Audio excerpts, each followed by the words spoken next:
Welcome to Metis IAS. So today we will be discussing a topic that is the Indian Parliament.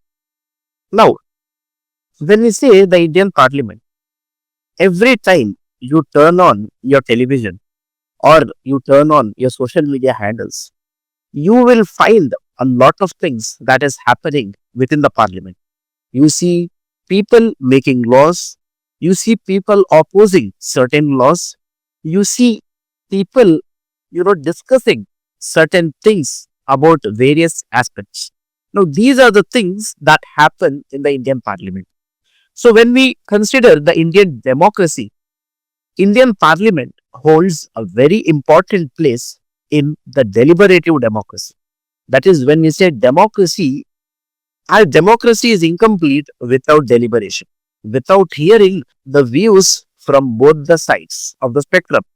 Now, these spectrum or the both the sides of the spectrum can be obtained mainly through the Indian Parliament.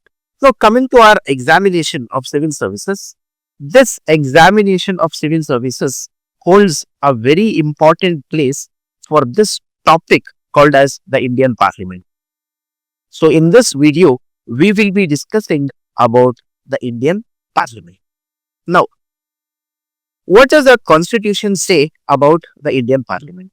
Our Constitution in the article number 79 says that there shall be a Parliament. What it says? It says there shall be a Parliament. Now, what is the meaning of the word shall?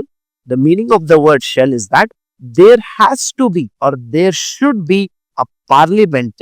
Now, there shall be a Parliament for the Union. So, when we use the word Parliament, it is mainly meant for the Union or what we call as the central level or the national level. Now, there might be a question, then what about the state level, where the deliberations happen, where the lawmaking happens? That is what we call as the state assembly. So, there shall be a Parliament for the Union, which shall, again, the word that is used is shall. So, what is important to understand here is there are two words. One is may, another one is shall. Now, what is the difference between these two words? When we say the word may, then it is optional. It is not binding. But when the word shall is used, it is binding. So, what is or what does the article number 79 of the Constitution of India say? It says there shall be a Parliament for the Union. There should be a Parliament for the Union, which should consist of the President and the two houses to be known respectively as the Council of States and as the House of the People. So, what does article number 79 says? In simple words, article number 79 says there should be a Parliament at the national level. And it also says this Parliament should consist of certain different parts or certain different important players. Now, who are these players? The player number one is the President. So, the most important player of the Parliament is the President. And then we have another player, that is the two houses. Now, what are these two houses? Again, article number 79 says it is nothing but Council of States. Now, what is this Council of States? In other words, it is nothing but the Rajya Sabha and the House of the People. And then we have something called as the House of the People, which is nothing but Lok Sabha. Now, why Rajya Sabha is called as Council of States and why Lok Sabha is called as House of the People, we will be discussing them in our next video. But for now, you should just know that there has to be a Parliament for the Union, which shall consist of different players like the President, Lok Sabha and Rajya Sabha. Now, if you see the proceedings of the Lok Sabha and Rajya Sabha, generally the President is not present in that proceeding.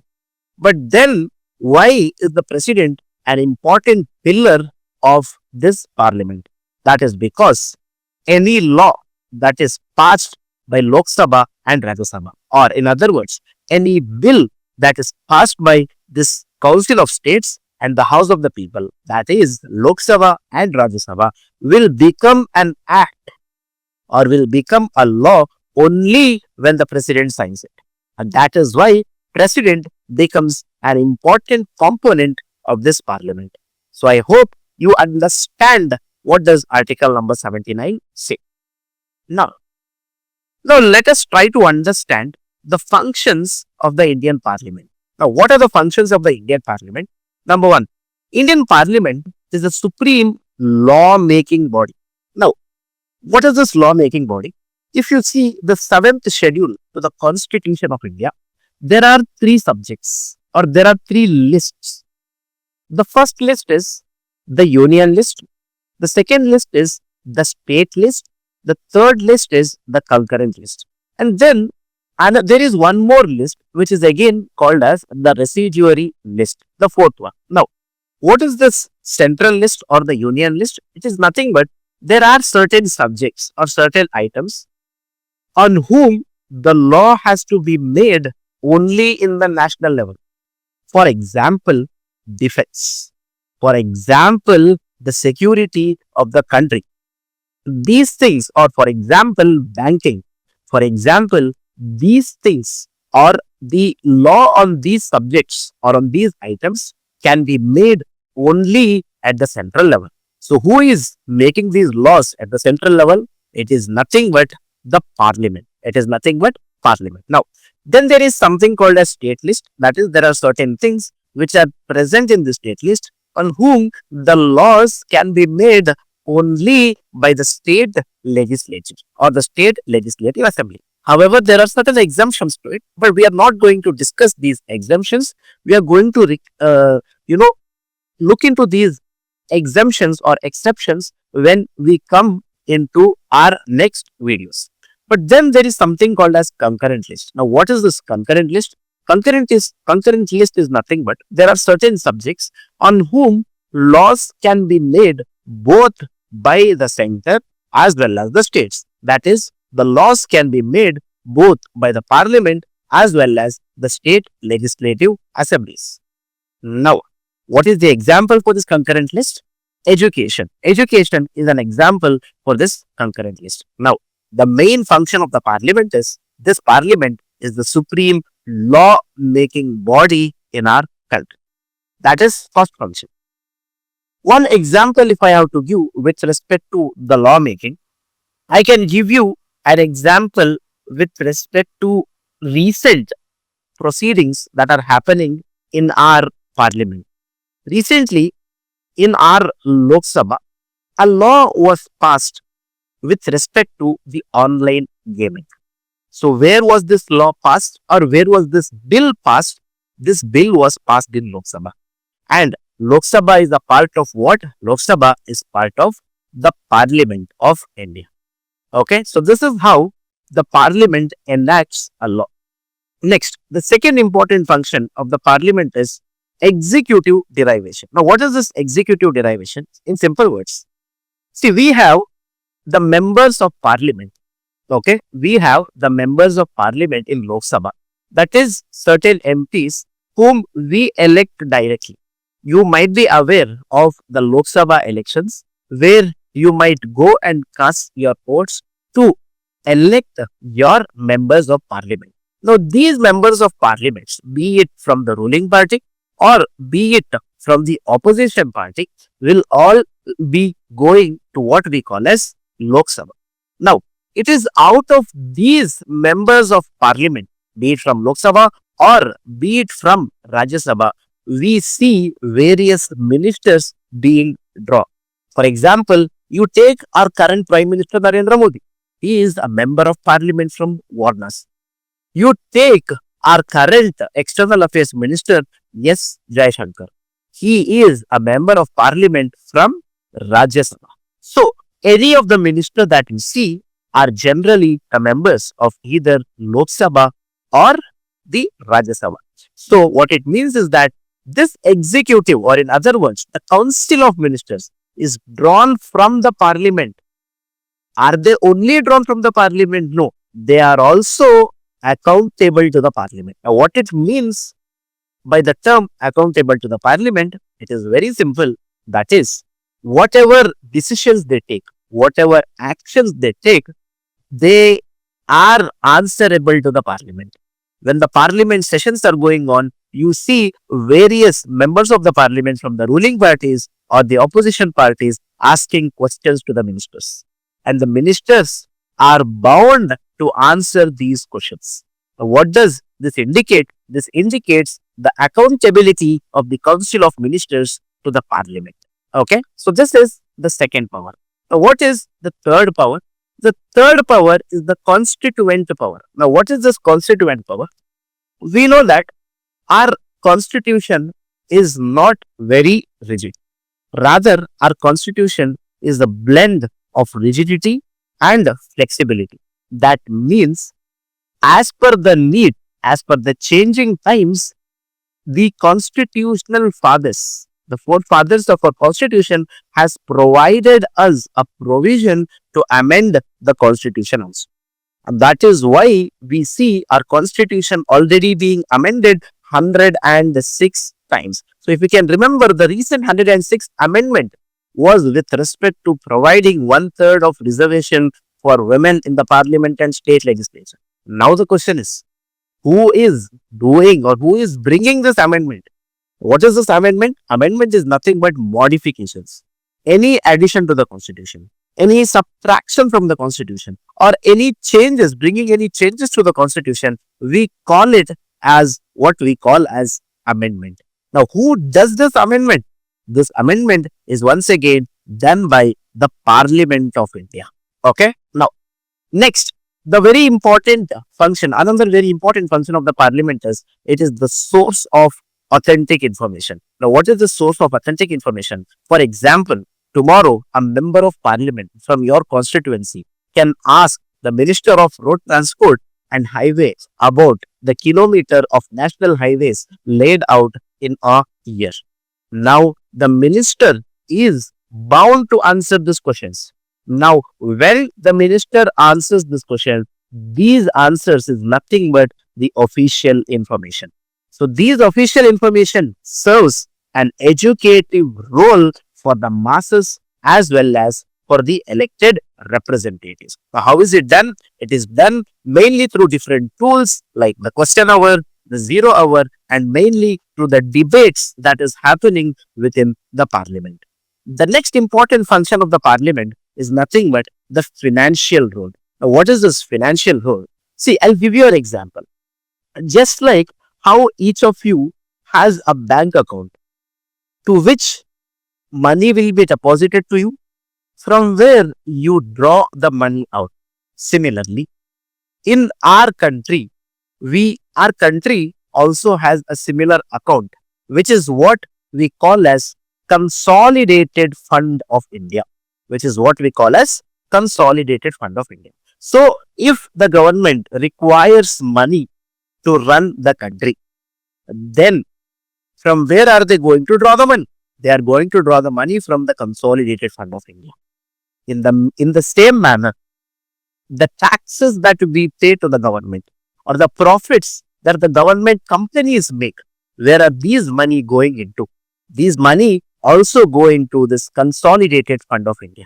Now the question is, who controls this Consolidated Fund of India? It is once again the Parliament of India who controls this Consolidated Fund of India.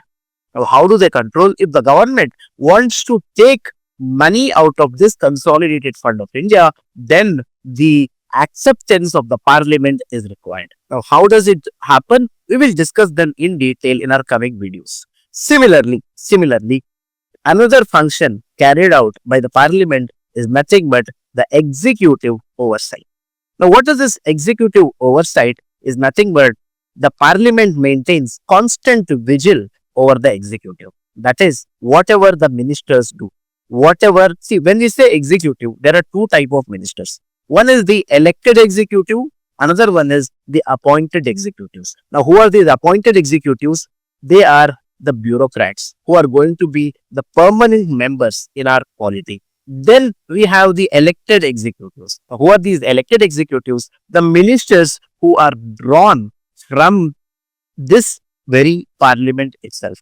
Now, the work that these executives, so finally, who are they answerable to?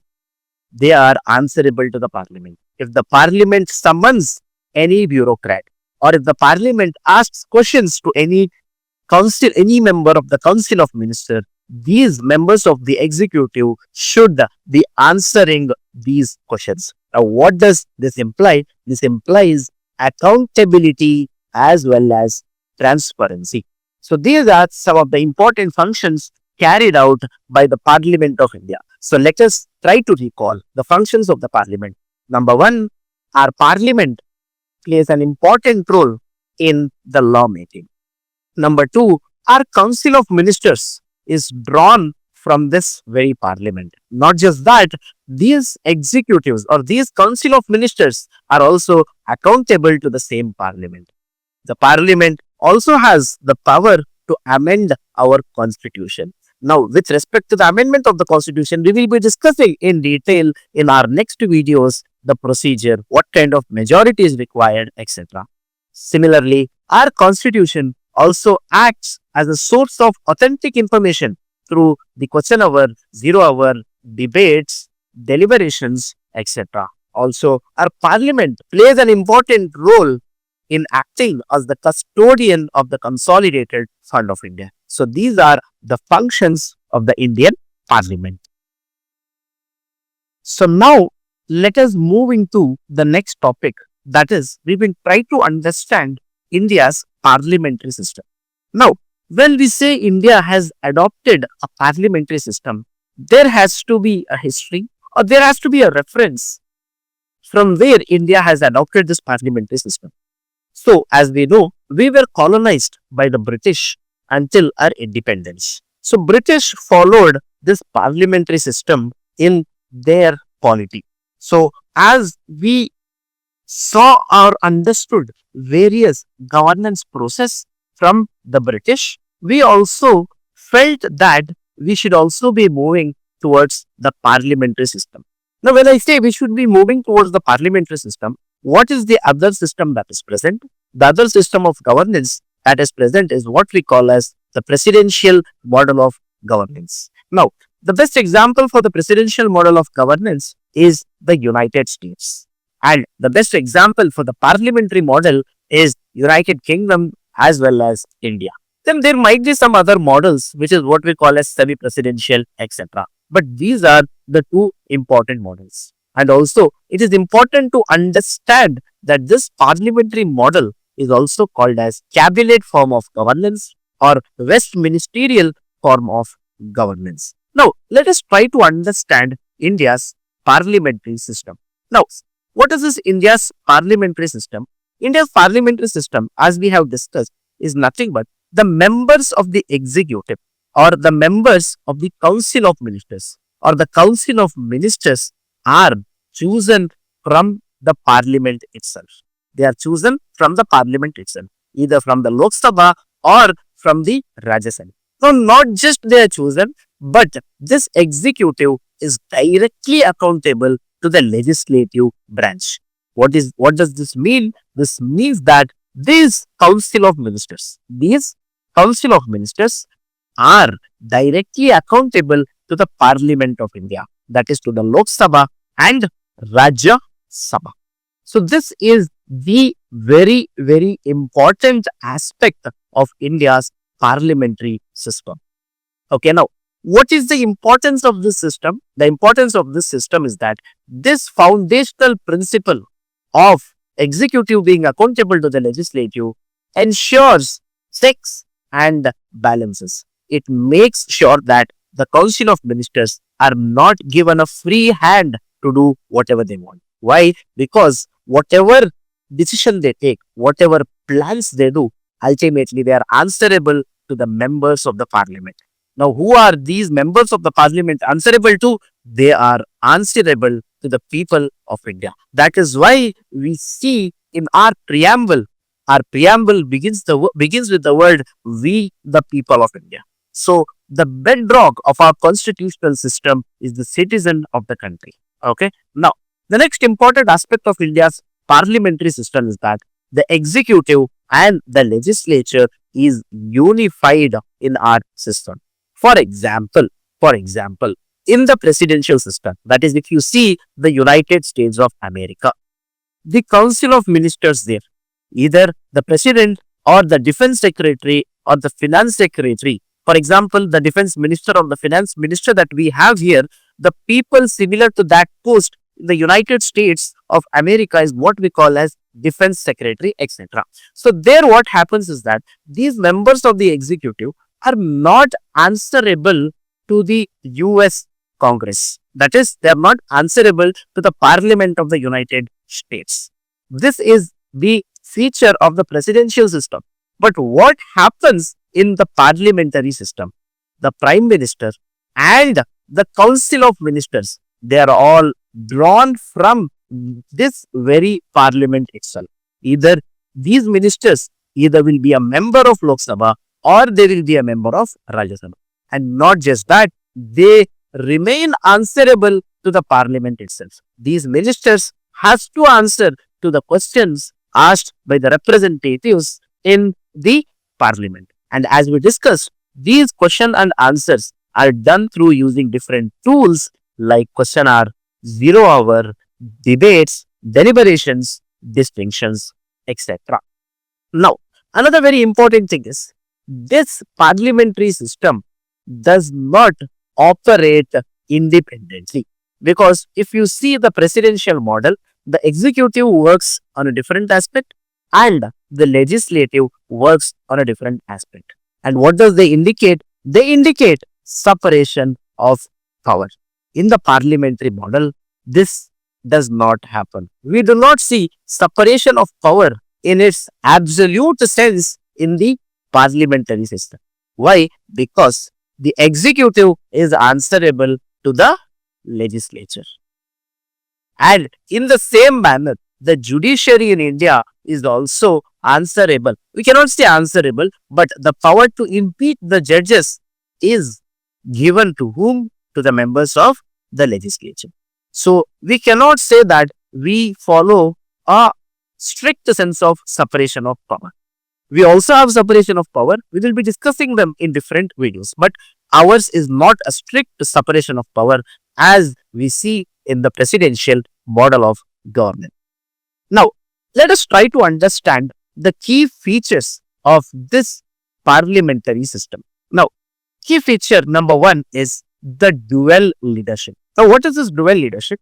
If you can see, if you consider Indian polity, India has a president as well as the prime minister. Now, who is the president of India? It is Madam Draupadi Murmu. Who is the prime minister of India? The prime minister is Narendra Modi. So, we have two leaders. One leader is the head of the state. That is, the president is the head of the state in India, and the prime minister is the head of the government. But if you see these two leaders, the president is not directly elected by the people. Rather, the president is indirectly elected. Now, how this happens, we will be dealing them in our next videos. But what about the prime minister? The prime minister is directly elected by the people. Does it mean that we directly vote to our prime minister? No. We elect our representatives. It is from these representatives our prime minister is dropped.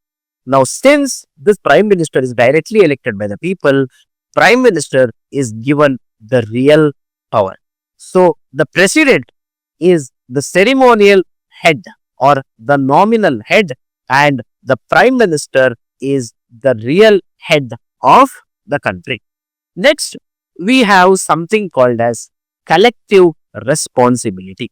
Now, what is this collective responsibility is? The Council of Ministers are collectively responsible to the Lok Sabha. For example, if a no confidence motion is moved against the government, if the government cannot prove confidence with the elected representatives, then the government has to resign. When the government resigns, all the Council of Ministers or all the members of this Council of Ministers also automatically resign. Or if you see, whenever the Prime Minister resigns from the office, leading to another person from the majority party to become the Prime Minister, the Council of Ministers also automatically resigns. This is what we call as collective responsibility. The next feature of the parliamentary system is legislative supremacy. Now, what is this legislative supremacy? See, we know in US, we follow a principle called as judicial sovereignty. In UK, we follow a principle called as parliamentary sovereignty. That is, in UK, parliament is the supreme. Whereas in US, the judiciary is considered as the supreme. But what about India? Is it the parliament which is supreme, or is it the judiciary which is supreme? Neither. The answer is neither. Then who is supreme in India? In India, it is the constitution who is supreme. However, is the constitution very rigid in India? Not at all. Our constitution in India has provisions for amendment. That the constitution itself says in Article 368 that our constitution can be amended. Now the question is, who amends this constitution, or who has the power to amend? Who has the power to amend this constitution? It is nothing but the Parliament of India who has the power to amend this constitution. So this is another feature of the parliamentary system. Next, we have something called as ministerial accountability. Again, this is something that we have been discussing from past 20 minutes. That is, the ministers or the council of ministers who are chosen from this very parliament are directly accountable to the parliament for their decisions as well as actions. Now, why are they answerable? Because that is the bedrock of the parliamentary system. It gives importance to accountability and responsibility. Next, we have something called as fusion of powers. Now, what is this fusion of power? Again, this is also something that we have discussed. We saw that in the presidential model, the legislative and executive walk in their own path. There is clear or strict separation of power. But that is not the case in the parliamentary model, because the executive, the members of executive of the council of ministers are chosen from within the parliament, number one. And number two, they are also answerable to this parliament itself. So what is happening is, we do not follow a strict separation of power. Rather, we have something called as fusion of power between the legislative and executive in the parliamentary system. Next important feature of the parliamentary system is the prime ministerial centrality. That is, the nucleus of this parliamentary system, or the center of gravity of this parliamentary system, is none other than the prime minister. This parliamentary system of governance can also be considered as the prime ministerial model of governance. The prime ministerial acts as the leading figure of the parliamentary model of governance.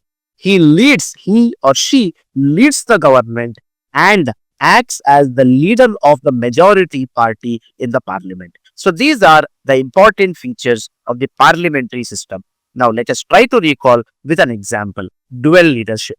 That is, in the parliamentary system, there are two leaders.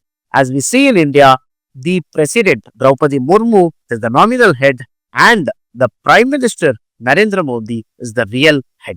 Collective responsibility. That is, if the prime minister resigns from the office, automatically all the other members has to resign. Or if the government loses the no confidence motion, then automatically all the council of ministers also has to resign. There is no provision for the separate resignation of the council of ministers. So this also implies our point 6, that is prime ministerial centrality. Then we have the amendment power of the constitution, which is lying once again with the Parliament of India, reflecting the pivotal role of the Parliament in the national governance.